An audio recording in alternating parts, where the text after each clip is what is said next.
Okay, good afternoon. This is part 5, The Great Battle of Armageddon.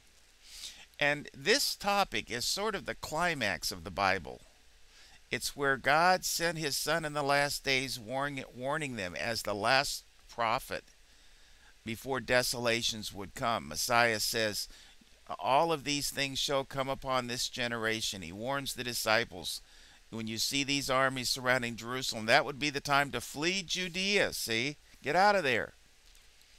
They were going to flee out of the old covenant into the new covenant. And where were they going to go? They were going to flee up into the mountains of Judea and then migrate over to the where the 7 churches of Asia Minor were. Those churches had already been established. Paul had been ministering at the church of Ephesus for over 3 years and wrote an epistle to the Ephesians. That was a literal church mentioned in Revelation. The church at Ephesus, a literal church in Asia Minor. Those were 7 literal churches that were already established in the 1st century prior to the destruction of Jerusalem. See? There was a little window of time in there where there were 7 churches, and that's when this revelation of Jesus Christ was written to the 7 churches. See? What else was I going to mention here? And so you have this climactic scene, the great battle about ready to take place. And it takes place from 66 to 70 AD, and then the temple falls. Now, that's an interesting topic. I have another video on the 9th of Av, AD 70, the day the temple fell. In the context of Matthew 24, the second coming is what? Not one stone would be left standing upon another, right? Matthew 24:2. And the disciples ask him a rebound question from that statement. What do they ask him? Tell us, Lord, when's this going to happen? When are these temple stones going to fall? And Jesus says, no man knows the day or the hour.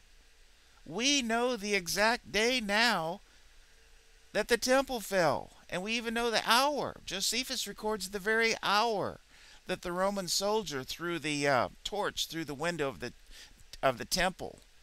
See? No man knows the day or the hour.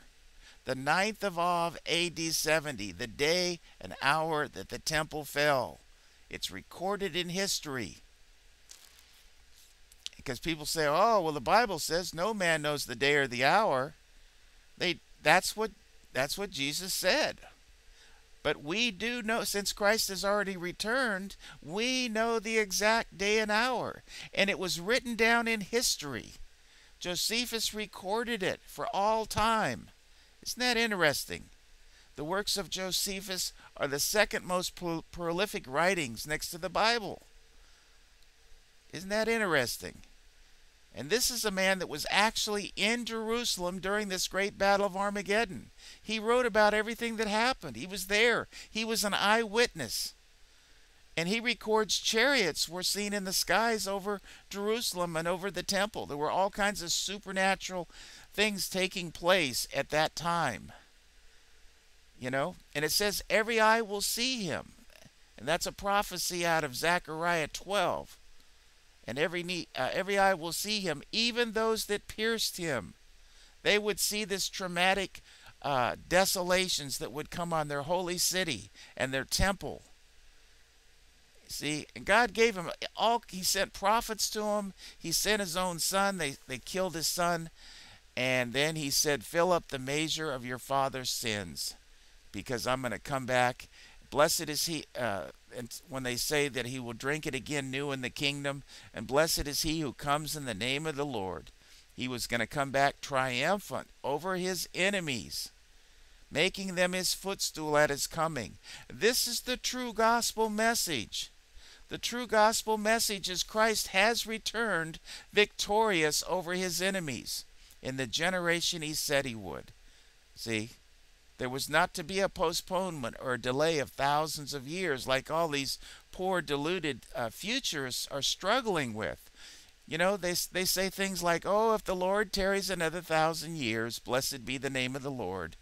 What kind of God is that to serve? That God didn't do what he said he was going to do. See? Our God did exactly what he said he was going to do when he said he was going to do it. In the generation, in a very, very little while, he that will come and will not tarry. Micro hoton, I think it is. He was not going to tarry thousands of years. See, shortly. Paul said the time is short. Don't even worry about getting married. See, the Lord is near. Is that a code word for thousands of years later? You see the dilemma these poor futurists are in? They're struggling with this, and they're saying there's got to be a way out of this. These preterists can't be right.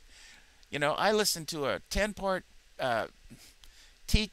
refutation by Perry Stone. You can see it on YouTube. Type in Perry Stone preterism. And on his 5th tape, he actually admits that Matthew 24 was fulfilled in the 1st century. He admits it. He says, you know, all of these things did happen back then. He gives away the farm.